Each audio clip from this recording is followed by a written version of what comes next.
Question देखिए 36 से अब आपको लिखने वाला क्वेश्चन आ गया है। 35 सेट ए का क्वेश्चन था जो ऑब्जेक्टिव टाइप था। 36 से क्वेश्चन को आपको आंसर करना है। How many types of reproduction occurs in organism. कोई भी ऑर्गेनिज्म है उसमें कितने टाइप का रिप्रोडक्शन होता है ये आपको बताना है। इसका आंसर देखिए, there are mainly two types of reproduction.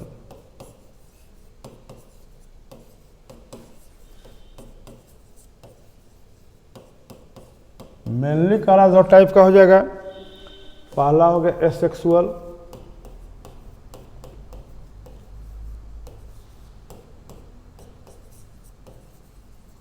और दूसरा हो जाएगा sexual reproduction.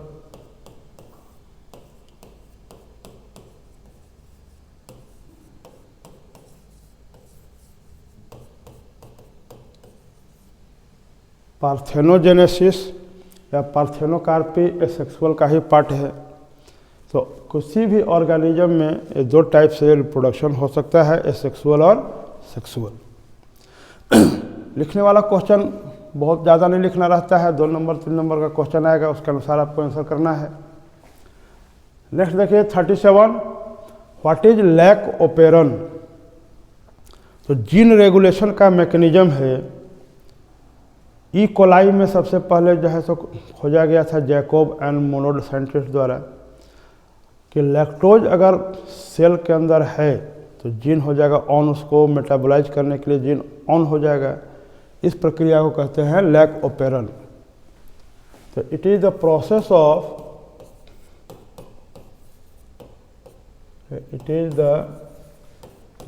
Of gene regulation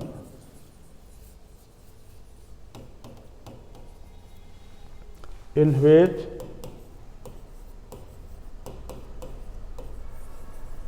gene is on to metabolize lactose substrate।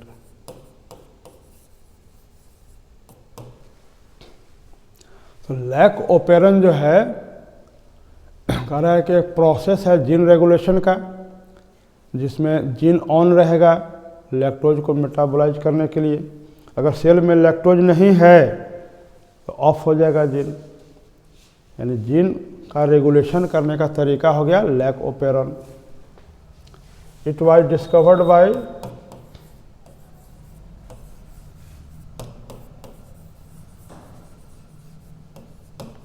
Jacob and Monod.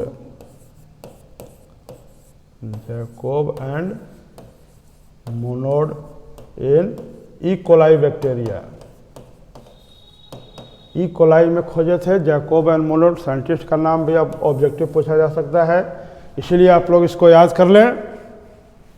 Next question देखिए 38, what is an oncogene. Oncogene क्या है। तो the substance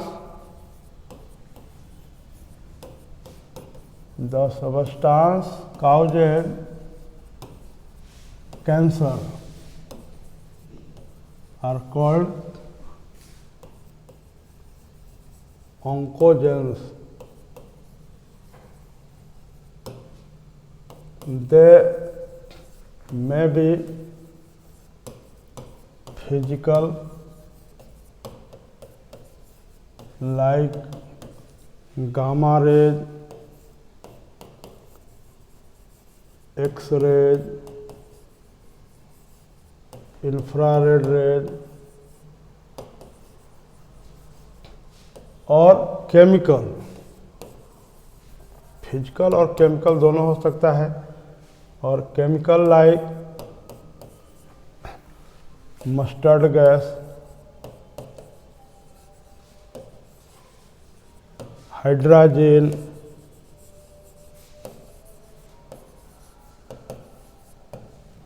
MMS, EMS, ETC, इस तरह से कुछ केमिकल्स हैं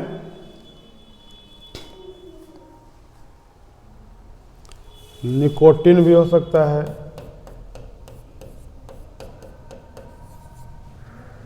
chemicals like mustard gas, nicotine, hydrogen, methyl monosulphate, ethyl monosulphate, ऐसा कुछ केमिकल्स हैं जो कि कैंसर प्रोड्यूस कर सकते हैं, इसलिए इनको कहते हैं ऑन्कोजेन। छोटा छोटा क्वेश्चन है, सब आप लोग पढ़ चुके होंगे अपने रेस्पेक्टिव चैप्टर में, और अच्छा एक्सेल करने के लिए आपको रिवाइज करना ज़रूरी है। जो आंसर बताया जा रहा है इसको लिख करके याद कीजिए, बहुत फ़ायदेमंद होगा, एग्जाम में बहुत ही इजी महसूस कीजिएगा आप। नेक्स्ट क्वेश्चन देखिए 39, विच vaccine is taken for diphtheria, tetanus and pertussis. 3 go disease है, डिप्थेरिया, टेटनस, टिटानस लिखा हुआ है एंड पर्टूसिस। तो इसके लिए जो वैक्सीन यूज होगा उसका नाम है DPT। DPT शॉर्ट में देखिए, डिप्थेरिया, पर्टूसिस और टेटनस, तीनों के लिए जो वैक्सीन यूज करते हैं उसका नाम है DPT। नेक्स्ट क्वेश्चन देखिए 40 number, Mendel conducted his experiment on which plant. Mendel अपना एक्सपेरिमेंट किस प्लांट पर किए थे, उसका नाम था garden pea. Garden pea, scientific name है पाइसम सटाइवम। पाइसम सटाइवम, नीचे अंडरलाइन कर देना है, साइंटिफिक नेम लिखा हुआ है। गार्डन पी पर जो है मेंडल अपना एक्सपेरिमेंट किए थे, पाइसम सटाइवम पर। नेक्स्ट क्वेश्चन देखिए 41, व्हाट आर एंटीबायोटिक्स। तो जो पुराना डिफिनीशन अगर देखिए एंटीबायोटिक्स का, जिसको अलेक्जेंडर फ्लेमिंग खोजे थे, एक ऐसा माइक्रो ऑर्गेनिज्म से प्रोड्यूस केमिकल जो दूसरे माइक्रो ऑर्गेनिज्म के ग्रोथ को रोक दे, इनहिबिट कर दे, वो एंटीबायोटिक्स था। तो यहाँ पर अगर मॉडर्न हम लोग देखें डिफिनीशन, तो बहुत सारे एंटीबायोटिक्स अब सिंथेसाइज किया जा रहा है। तो ऐसा केमिकल सब्सटेंस जो सिंथेटिक और सेमी सिंथेटिक हो, जो माइक्रो ऑर्गेनिज्म को किल कर दे, यानी रिटार्ड कर दे ग्रोथ को या किल कर दे, उसी को कहेंगे एंटीबायोटिक्स। इसका डिफिनीशन देखिएगा कि दोज केमिकल्स सिंथेसाइड और semi synthesised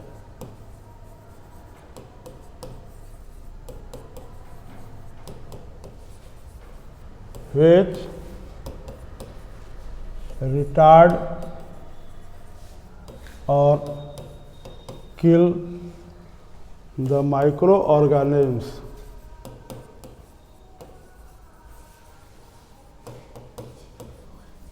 are called antibiotics।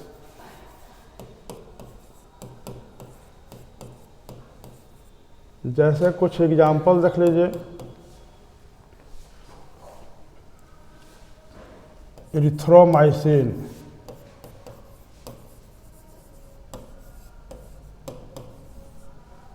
Tetracycline,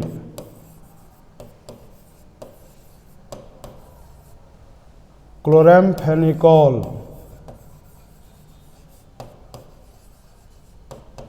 एक कुछ देखिए एग्जाम्पल हो गया। तो बहुत सारे more than 3000 antibiotics up till now discovered which are synthetic और सेमी सिंथेटिक। नेक्स्ट क्वेश्चन देखिए 42 नंबर, एक्सपेंड IUCN। IUCN का फुल फॉर्म लिखने के लिए कह रहा है, ये IUCN international code for international union for conservation of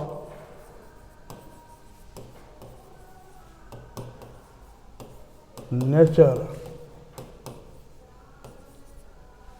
international union for conservation of nature and natural resources.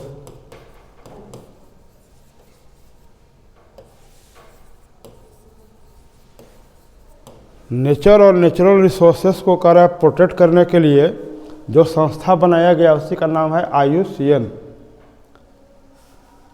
International union for conservation of nature and natural resources. Next question देखिए 45 number, what are difference between back cross and test cross. तो कुछ देर पहले आप लोग देखे थे कि back cross क्या था, कि बैक क्रॉस कहता है कि if F1 generation crossed with either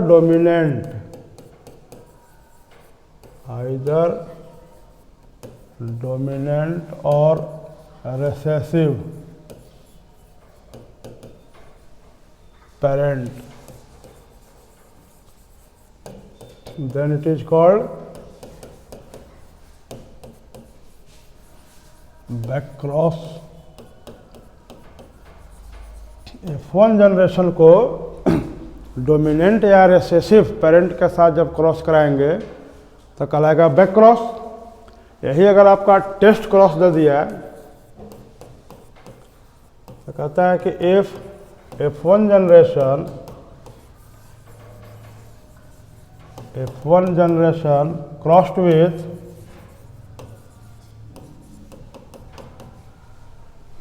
the recessive crossed with the recessive parent,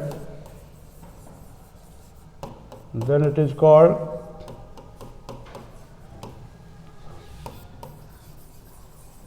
test cross. F1 को जब हम लोग रिसेसिव से क्रॉस कराएंगे तब कहलाएगा टेस्ट, और आइदर डोमिनेंट और रिसेसिव से क्रॉस करा दिया जाए तो होता है बैक क्रॉस। ये डिफरेंस दोनों में है। नेक्स्ट क्वेश्चन देखिए 44 number, what do you understand by the central dogma. ये सेंट्रल डॉगमा क्या है? एक ऐसा रूल जो हर जगह लागू हो। सेंट्रल डॉगमा क्या है कि the universal rule applied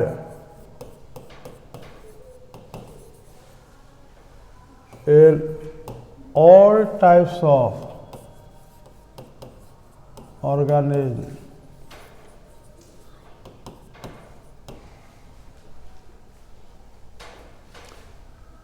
the transfer of characters from DNA to mRNA to protein is universal in all organisms.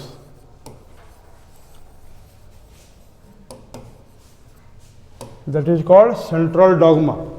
जैसे एग्जांपल देखिए, अगर कोई भी ऑर्गेनिज्म का डीएनए है, इससे बना सकते हैं एमआरएनए। पहले देखिए, डीएनए से नया डीएनए अगर बनेगा, इस प्रोसेस का नाम होता है रेप्लिकेशन। एक डीएनए से नया डीएनए बनेगा रेप्लिकेशन द्वारा, डीएनए से एमआरएनए बनेगा ट्रांसक्रिप्शन द्वारा, एमआरएनए से प्रोटीन बनेगा ट्रांसलेशन द्वारा।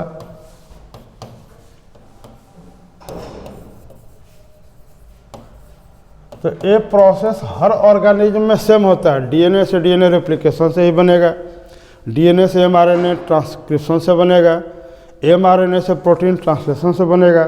तो हर ऑर्गेनिज्म में एक कांस्टेंट होता है प्रोसेस, इसलिए इसको कहते हैं central dogma.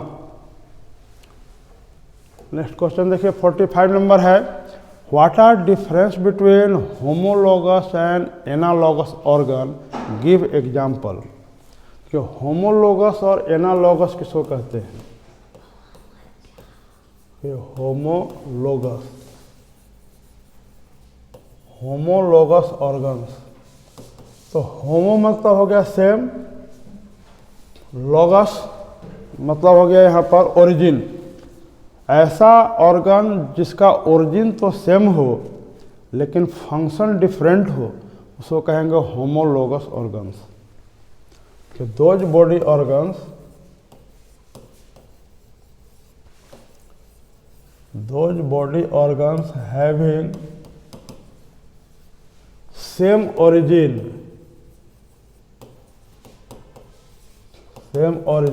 but different function,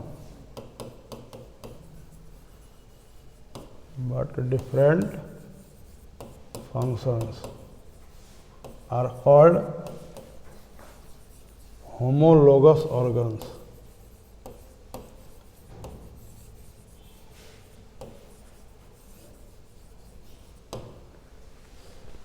The body organs having same origin, जैसे कुछ अगर एग्जाम्पल देखिए तो हो जाएगा हैंड ऑफ मैन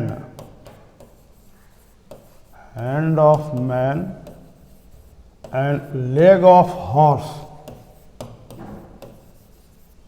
आदमी का हाथ और घोड़ा का अगला पैर, hand of man and four leg of horse. दोनों का ओरिजिन आगे से हुआ है, ओरिजिन सेम है, लेकिन फंक्शन दोनों का अलग है। क्योंकि ह्यूमन का जो हैंड है इसे कोई वस्तु को पकड़ने के लिए, ग्रैस्प करने के लिए यूज करेगा, जबकि घोड़ा का अगला पैर जो है सो दौड़ने के लिए यूज करता है। ओरिजिन तो सेम है लेकिन फंक्शन डिफरेंट हो गया। इसी तरह से देखिए ओरिजिन होना चाहिए सेम ओरिजिन डिफरेंट फंक्शन। तो कुछ प्लांट में अगर देखिए ऐसा जिसका ओरिजिन तो सेम हो लेकिन फंक्शन जो है सो अलग हो, ऐसा कुछ एग्जाम्पल सोच सकते हैं। जैसे देखिए स्टीम टेंड्रिल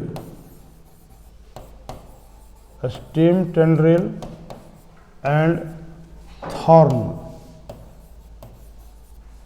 तो स्टीम से निकला हुआ टेंड्रिल, स्टीम से बना हुआ थॉर्न, ओरिजिन दोनों का सेम है लेकिन फंक्शन अलग है। टेंड्रिल जो है लतड़ वाला पौधा को ऊपर चढ़ने में सपोर्ट करेगा, जबकि थॉर्न जो है शाकाहारी जानवर से पौधा को बचाएगा। फंक्शन अलग है लेकिन ओरिजिन सेम हो गया, इसको कहेंगे होमोलोगस ऑर्गन। अब देखिए एनालॉगस किसको कहेंगे?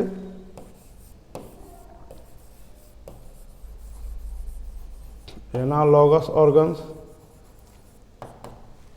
तो दो organs, those organs having different origin, origin यहाँ पर डिफरेंट होना चाहिए, different origin but same function.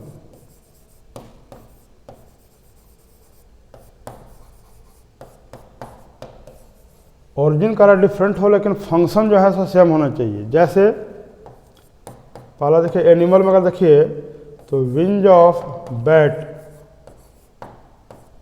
चमगादड़ का पंख देखिए, wings of bat and wings of insects. चमगादड़ का पंख चमड़ा का बना होता है इसलिए उसका नाम चमगादड़ है। और कोई भी इंसेक्ट का पंख जो है पेपरी होता है, पेपर जैसा। अलग अलग ओरिजिन है लेकिन फंक्शन दोनों का एक ही है, उड़ने के लिए यूज कर रहा है। प्लांट में अगर देखिए एक तो ले सकते हैं हम लोग tuber potato and sweet potato.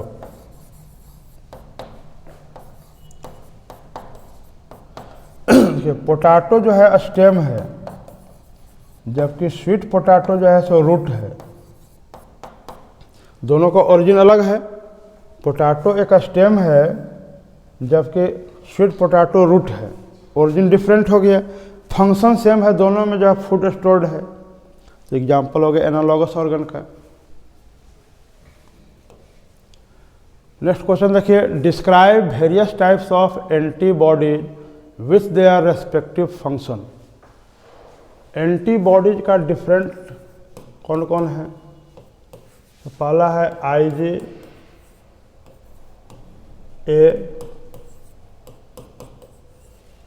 IgD,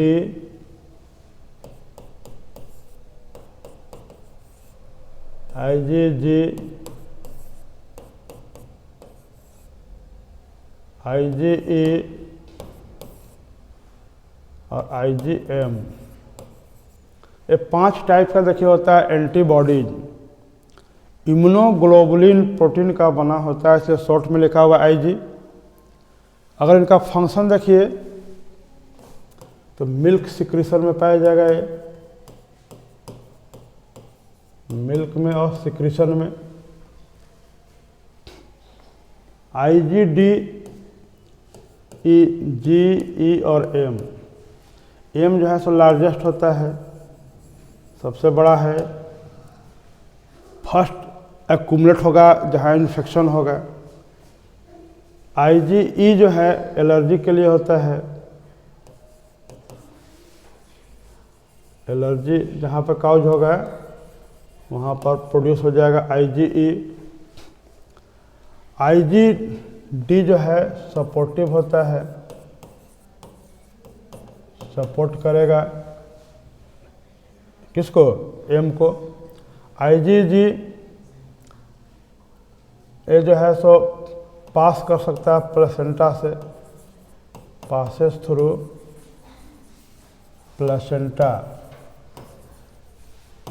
तो प्लेसेंटा से चाइल्ड जुड़ा होता है, तो प्लेसेंटा से पास करके चाइल्ड में पहुंच जाएगा और चाइल्ड में जो है सो डिजीज के अगेंस्ट फाइट करेगा।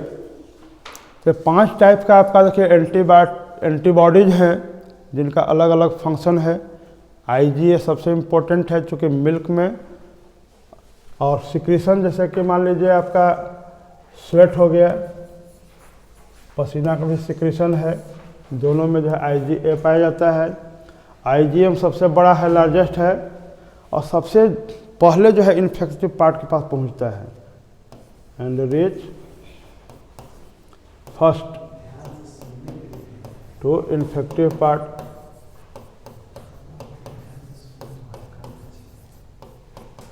कहीं भी बॉडी में अगर इन्फेक्शन हो रहा है तो सबसे पहला जो एंटीबॉडी आपका पहुंचेगा वो है IgM। तो ऐसे याद कर सकते हैं, एडजेम, ADGEM, एडजेम। नेक्स्ट क्वेश्चन देखिए, which gases consist of a mixture of biogas. Biogas को इंडिया में 2 संस्था जो है सो प्रमोट किया है, जिसका नाम है IARI, Indian agriculture research institute, और Khadi and village integrated corporation. ये दोनों संस्था बायोगैस को प्रमोट किया इंडिया में। और यहाँ क्वेश्चन पूछ रहा है कि कौन कौन सा गैस होता है। बायोगैस जो है 5 का मिश्रण है, 5 गैस देखिए इसमें मिला रहता है।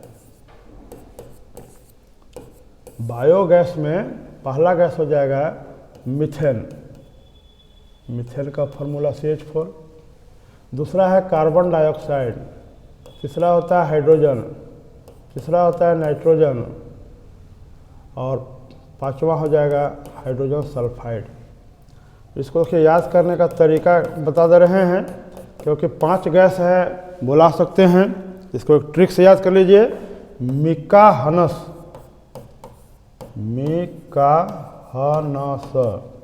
मिस मीथेन, कास हो गया कार्बन डाइऑक्साइड, हस हो गया हाइड्रोजन, न से नाइट्रोजन, और स से सल्फर कंटेनिंग है हाइड्रोजन सल्फाइड। ये 5 गैस का मिक्सचर है बायोगैस। नेक्स्ट क्वेश्चन देखिए, fill in the blank, the pyramid of blank is always upright. ठीक है, एनर्जी का पिरामिड अगर देखिए तो हमेशा अपराइट मिलेगा। जैसे ये हो गया प्रोड्यूसर, तो किसी भी इकोसिस्टम में प्रोड्यूसर के पास सबसे ज़्यादा एनर्जी होता है। इसके बाद 1 डिग्री, 2 डिग्री, 3 डिग्री कंज्यूमर में जैसे जैसे जाएंगे एनर्जी घटते जाता है, इसलिए एनर्जी का पिरामिड हमेशा अपराइट होगा। ये हो गया energy. Pyramid of energy is always upright. किसी भी इकोसिस्टम में एनर्जी का पिरामिड हमेशा अपराइट होता है। गैस लीक इन भोपाल गैस ट्रेजेडी 1984 में 2 दिसंबर, देखिए 2 दिसंबर 2 दिसंबर 1984 में एक दुर्घटना घटा था। भोपाल में गैस निकला था जिसका नाम था MIC, methyl isocyanate. Methyl isocyanate एक जहरीला गैस निकला जिससे करीब 10,000 लोग का मौत हो गया था, बहुत सारे जानवर का मौत हो गया था। ये कंपनी जो है अमेरिकन कंपनी था जो कि पेस्टिसाइड बनाता था, वहीं पर जो है सो भोपाल गैस ट्रेजेडी हो गया था। नेक्स्ट है एड्स स्टैंड फॉर। तो एड्स जो है एक्वायर्ड इम्यूनो डेफिशिएंसी सिंड्रोम है। एक्वायर्ड इम्यूनो डेफिशिएंसी सिंड्रोम, ये फुल फॉर्म हो गया। कैसे होता है? तो ड्यू टू ह्यूमन इम्यूनोवायरस HIV के चलते होता है एड्स। HIV जो है सिंगल स्ट्रैंडेड RNA होता है, SS RNA का बना हुआ है वायरस। एड्स डे मनाया जाता है 1 दिसंबर। हर साल 1 दिसंबर को जो है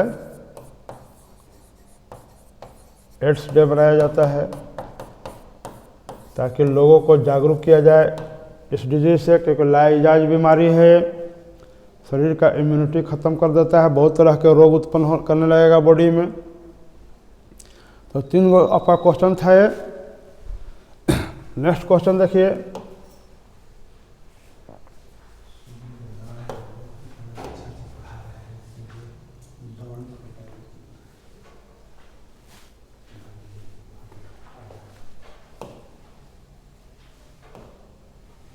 क्वेश्चन देखिए, what is ozone layer? Right effect of air pollution on ozone layer depletion. How will the earth be affected if the ozone layer is lost? तो व्हाट इज ओजोन लेयर, इसको थोड़ा समझ लीजिए। यहाँ से ये मान लीजिए आपका अर्थ है, तो अर्थ के एटमॉस्फेयर को देखिए अलग अलग बांटा गया है। पहला लेयर जो है 10 किलोमीटर का रेंज कहलाता है ट्रोपोस्फेयर। अर्थ के सरफेस से 10 किलोमीटर ऊपर तक चले जाइए, ट्रोपोस्फेयर है। सारा जो है इन्वायरमेंटल एक्टिविटी यहीं पर होता है, सारा पोल्यूशन यहीं पर होगा। इससे ऊपर जब जाएंगे अर्थ के सरफेस से 50 किलोमीटर तक अगर हम लोग चलते हैं, 50 किलोमीटर रेंज तक, तो सेकेंड लेयर आ जाएगा स्ट्रेटोस्फेयर। अब देखिए इसी स्ट्रेटोस्फेयर में जो हमारा सन है, सन से निकलने वाला एक रे है UV रेज, अल्ट्रावायलेट रेज, जो कि ऑक्सीजन पर जब पड़ता है ये रे, इसको बदल देता है ओजोन गैस में। और ओजोन का एक लेयर जो है अर्थ के चारों तरफ बन गया, जो 25 से 30 किलोमीटर के बीच में है। इसका मोटाई को डेप्सन यूनिट में नापा जाता है। ओजोन थिकनेस मेजर्ड इन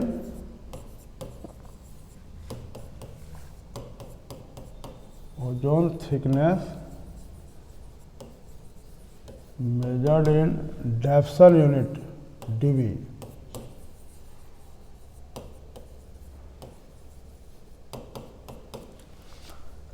तो ये जो देखिए ओजोन जो बन रहा है अर्थ के चारों तरफ, ये सन से आने वाले हार्मफुल रेज UV को एब्जॉर्ब करके अर्थ को प्रोटेक्ट करता है। तो पहला क्वेश्चन है कि what is ozone layer? Right effect of air pollution on ozone layer depletion. कैसे ओजोन का डिप्लीशन हो रहा है?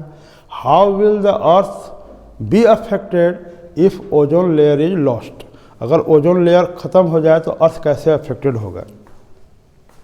तो ओजोन लेयर से क्या है कि about 25 to 30 kilometre from the earth surface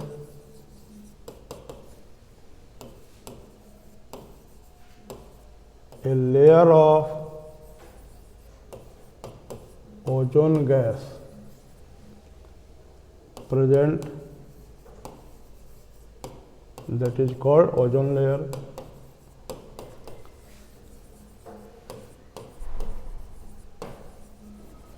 तो पहला पार्ट का आंसर हुआ है। दूसरा कह रहा है कि right effect of air pollution on ozone layer depletion.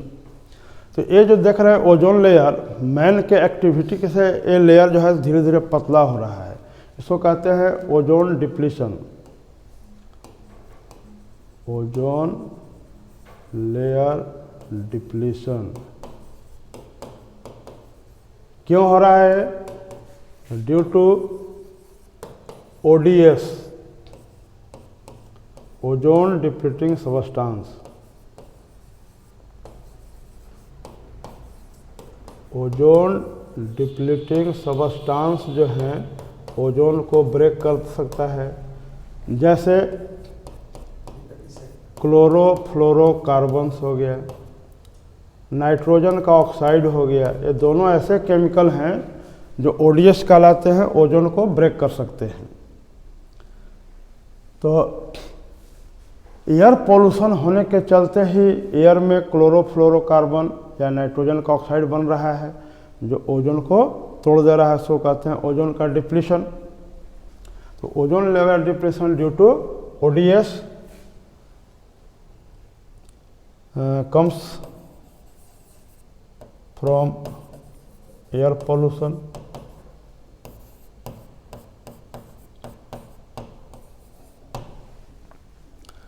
Next part से कह रहा है कि how will the earth be affected if the ozone layer is lost. If the ozone layer lost then the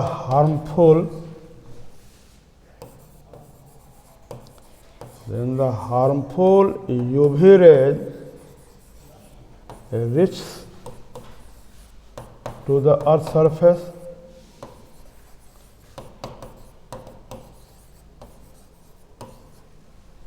and affect both flora and fauna।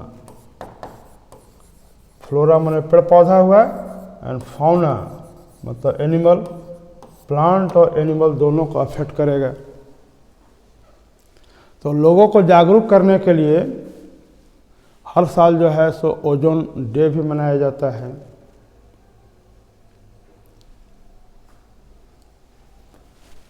Next question देखिए 15 number, explain polymerase chain reaction with diagram. PCR, इसको short में कहेंगे PCR, polymerase chain reaction. तो it is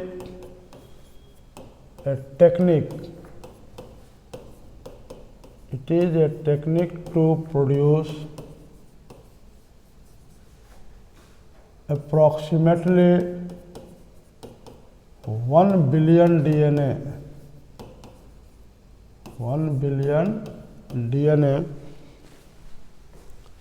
from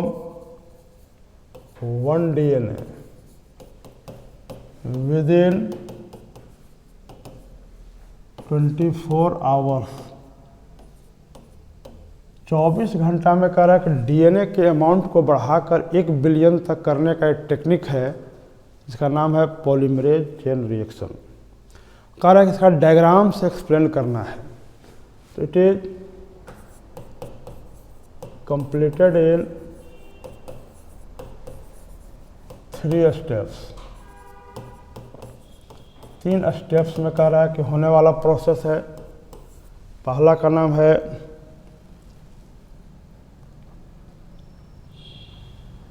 denaturation,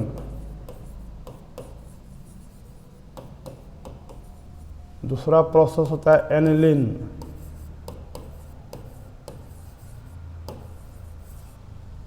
और तीसरा होता है extension. 3 step में होने वाला प्रोसेस है। तो डीनेचुरेशन में देखिए क्या होगा, ये मान लीजिए डीएनए है 5 प्राइम से 3 प्राइम, 3 प्राइम से 5 प्राइम, हाइड्रोजन बॉन्ड से जुड़ा हुआ है। तो जब इसको हम लोग हीट करेंगे 94 डिग्री तक हीट करने से हाइड्रोजन बॉन्ड जो कि बीच का हाइड्रोजन बॉन्ड ये ब्रेक कर जाएगा और दोनों स्ट्रैंड जो है सेपरेट हो जाएंगे। इस प्रोसेस को कहेंगे डीनेचुरेशन। हीट कर दिए हम लोग, हाइड्रोजन बॉन्ड जो बना हुआ था नाइट्रोजनस बेस के बीच ब्रेक किया और सेपरेट हो गया दोनों स्ट्रैंड। तो denaturation that means separation of DNA strand, separation of DNA strand. अगला स्टेप आएगा एनिलिंग। तो देखिए जो आपका यहाँ पर सेपरेट हुआ है दोनों स्ट्रैंड,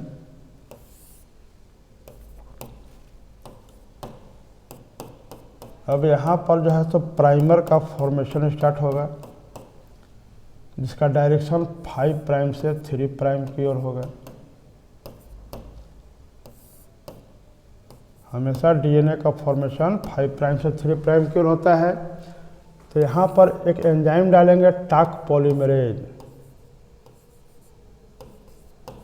टाक पॉलीमरेज, मैग्नीशियम आयन यूज होगा,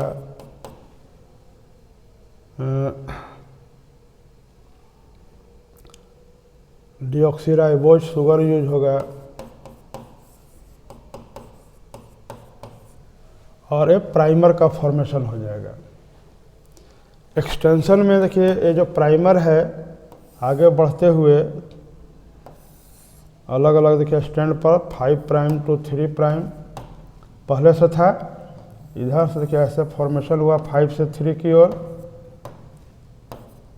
आपस में नाइट्रोजनस बेस जुट गया। यहाँ पर देखिए इसका डायरेक्शन था 3 प्राइम से 5 प्राइम, इधर बना है 5 से 3 की ओर। ये 2 डॉटर डीएनए का फॉर्मेशन हो गया।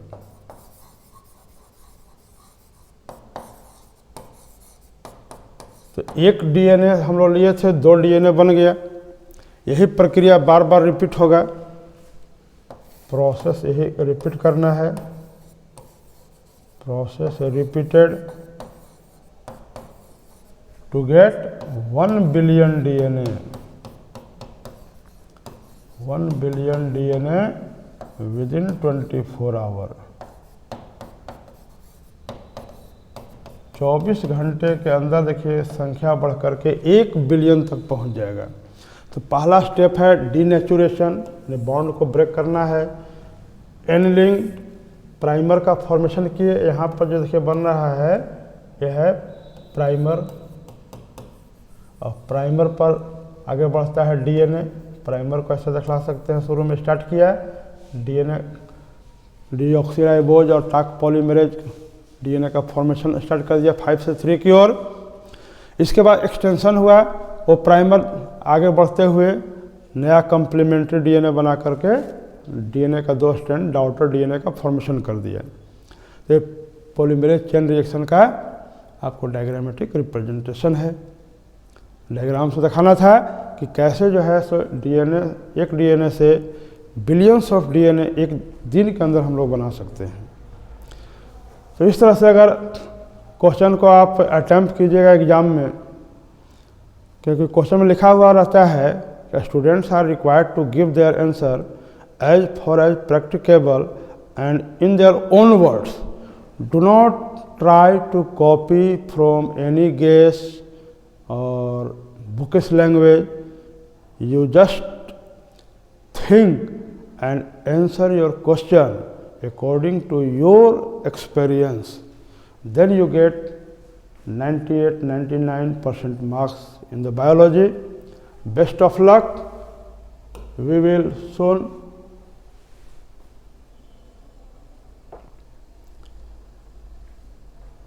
नेक्स्ट क्वेश्चन देखिए, describe the DNA replication with the help of diagram.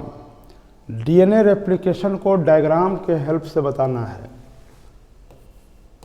देखिए पहला स्टेप हो जाएगा इसका इनिशिएशन। इनिशिएशन माने प्रारंभ होना होता है। जैसे मान लीजिए ये है हमारा डीएनए 5 प्राइम से 3 प्राइम, 3 प्राइम से 5 प्राइम, ये हमारा है डीएनए। तो इनिशिएशन कैसे होगा? यहाँ पर जो है एंजाइम भाग लेगा, इसका नाम हो जाएगा टोपोआइसोमेरेज।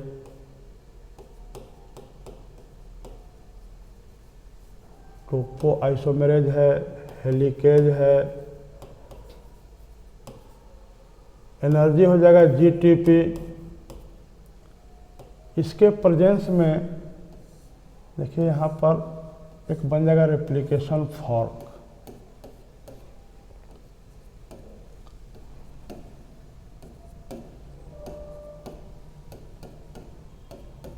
देखिए अगर मान लेते हैं कि एक किनारे से यहाँ से रेप्लिकेशन स्टार्ट हो रहा है, तो जब ये नाइट्रोजनस बेस ब्रेक करेगा तो फॉर्क बनेगा जिसका नाम होता है रेप्लिकेशन फॉर्क। तो पहला स्टेप में इनिशिएशन में बन गया रेप्लिकेशन फॉर्क, केवल डायग्राम से एक्सप्लेन करना है।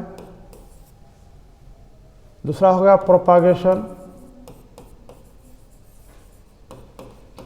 तो प्रोपागेशन स्टेप में क्या होगा कि जो रेप्लिकेशन फॉर्क बना हुआ है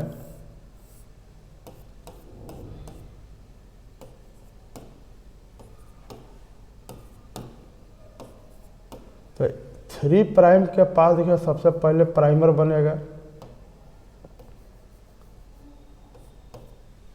जिसका डायरेक्शन हो जाएगा 5 प्राइम से 3 प्राइम, और 5 प्राइम के पास जो है सो रुक रुक करके प्राइमर बनता है।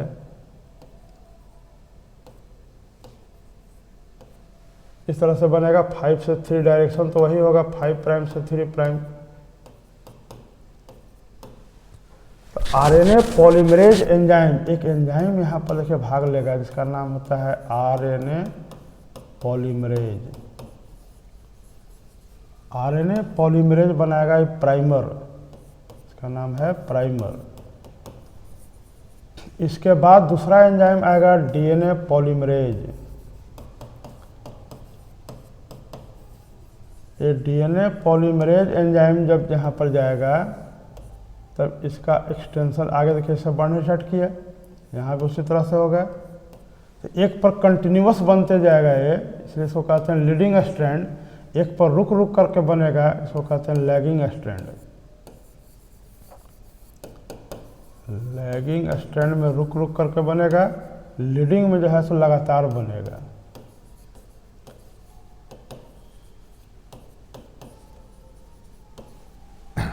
तो ये प्रोपागेशन का स्टेप है।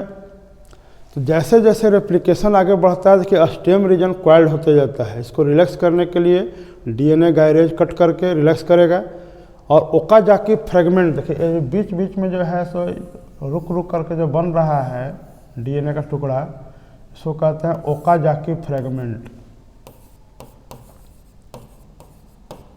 Okazaki fragment. इस फ्रेगमेंट को कंटिन्यूअस करने के लिए अगला स्टेप आ जाएगा टर्मिनेशन।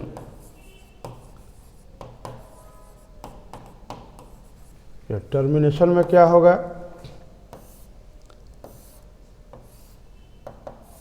इस तरह से हमारा कंडीशन था 5 prime to 3 prime, 3 prime to 5 prime.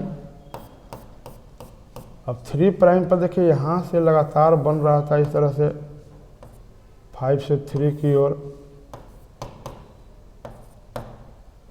ये ऐसे पेयर हो जाएगा नाइट्रोजनस बेस। इस पर भी बना था जिसका डायरेक्शन था 5 से 3 की ओर, 5 प्राइम से 3 प्राइम ज्वाइंट हो गया। अब यहाँ से इसको कट करने के लिए डीएनए गायरेज एंजाइम कट करेगा।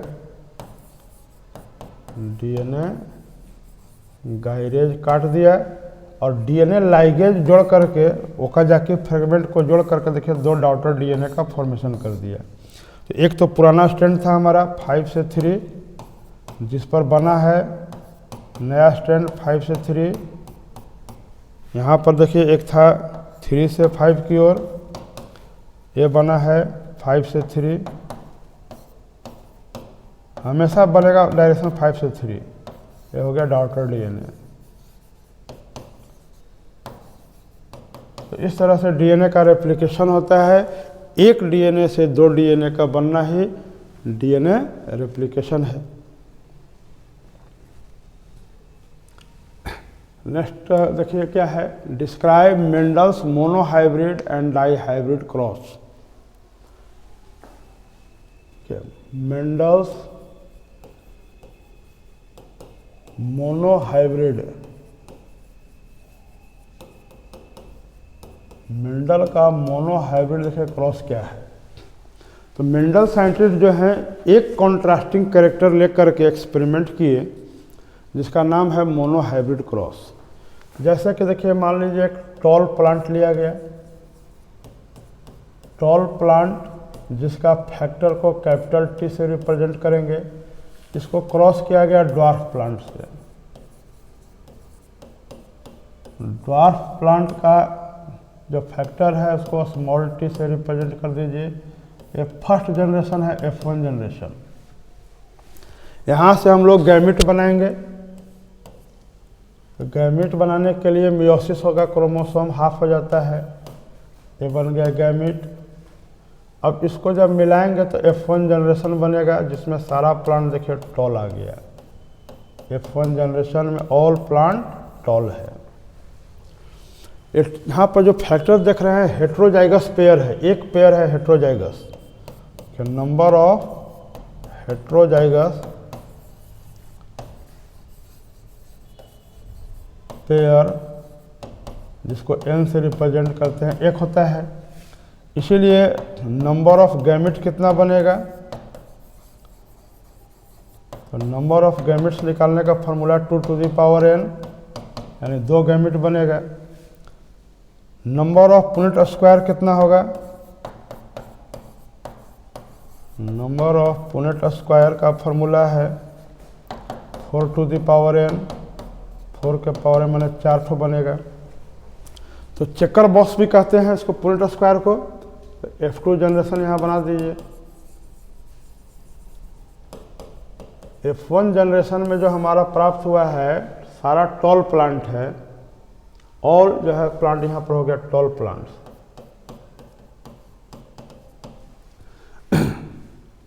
तो देखिए पुनेट स्क्वायर बनाने के लिए यहाँ पर हम लोग एक स्क्वायर बनाएंगे।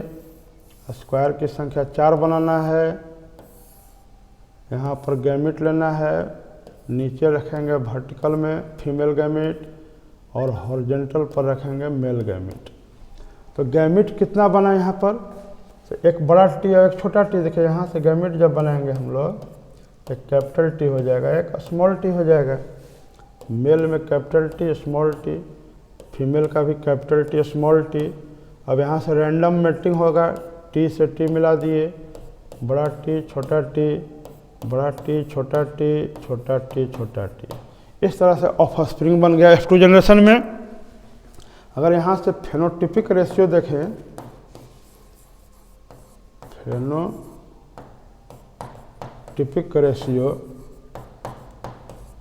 देखिए 1 2 3, 3 प्लांट टॉल आ रहा है, हाइब्रिड टॉल, एक ड्वार्फ है। अगर इसका जीनोटिपिक रेशियो देखेंगे, जीनोटिपिक रेशियो हो जाएगा, देखिए एक प्योर टॉल मिल रहा है, 2 हाइब्रिड मिला और एक प्योर ड्वार्फ मिला, तो जीनोटिपिक रेशियो हो जाएगा 1:1। तो जब हम लोग एक कॉन्ट्रास्टिंग कैरेक्टर लेके क्रॉस कराएंगे तो हो गया मोनो हाइब्रिड क्रॉस, और अगर 2 कॉन्ट्रास्टिंग कैरेक्टर लेकर क्रॉस कराएंगे तो हो जाएगा डाई हाइब्रिड क्रॉस। इसी तरह से आप लोग डाई हाइब्रिड क्रॉस को बना सकते हैं। नेक्स्ट क्वेश्चन है, give an illustration account of the process of fertilisation in angiosperm. Angiosperm में देखिए डबल फर्टिलाइजेशन होता है, double fertilisation in the angiosperm.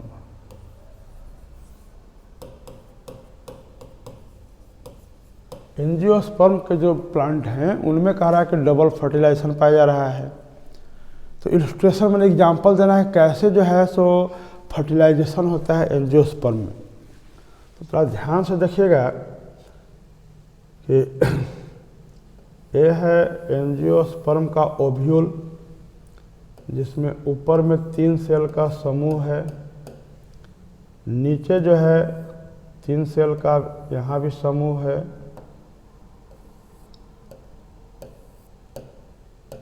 और बीच में 2 सेल आकर के आपस में देखिए इस तरह से मिल जाते हैं।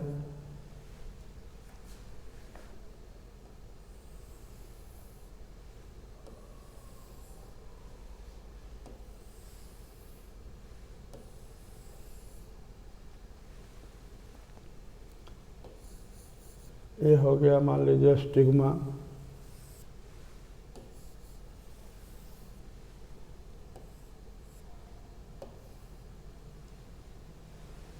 स्टिग्मा पर अगर आया आपका पोलन ग्रेन, तो पोलन ग्रेन का यहाँ जर्मिनेशन होगा और ये पोलन ट्यूब बनाते हुए देखिए यहाँ तक पहुँचा।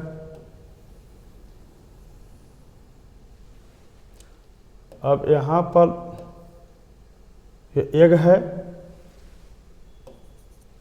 इसके अंदर जो है सो मेल गैमेट 2 भाग में डिवाइड हो जाता है। एक रहेगा ट्यूब सेल,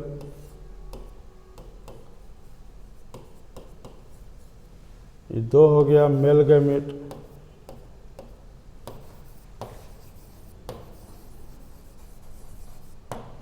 यहाँ पर जो देख रहे हैं सेंटर में ये है एग सेल,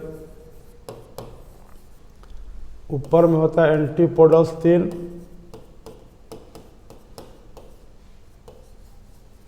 ये है डिफिनिटिव न्यूक्लियस,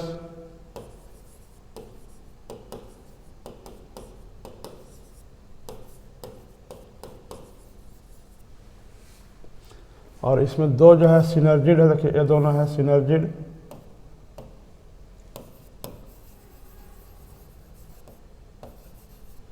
तो एक सेल पहले होता है हैप्लॉइड, एक मेल गैमेट जब यहाँ से जाकर मिलेगा तो n + n यानी 2n हो गया, जो बाद में सीड में बदल जाएगा। ये पहले से डिफिनिटिव न्यूक्लियस 2n होता है, एक मेल गैमेट देखिए यहाँ पर देखिए एक से जाकर मिलेगा और एक जाकर के मिलेगा डिफिनिटिव से, ये हो जाएगा 3n जो बनाता है एंडोस्पर्म। तो फर्टिलाइजेशन होने के बाद सिनर्जिड और एंटीपोडल डिजेनरेट कर जाएगा। ये था हमारा स्टिग्मा, ये था पोलन ग्रेन,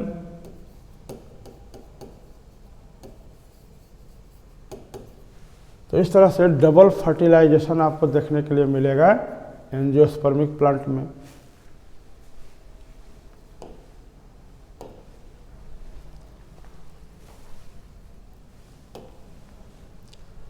तो इस तरह से देखिए आप लोग का बायोलॉजी का फर्स्ट सेट कंप्लीट हो गया, और इसको आप लोग प्रैक्टिस कीजिए, बार बार लिखिए लॉन्ग क्वेश्चन को, ऑब्जेक्टिव क्वेश्चन आप लोग बनाइए।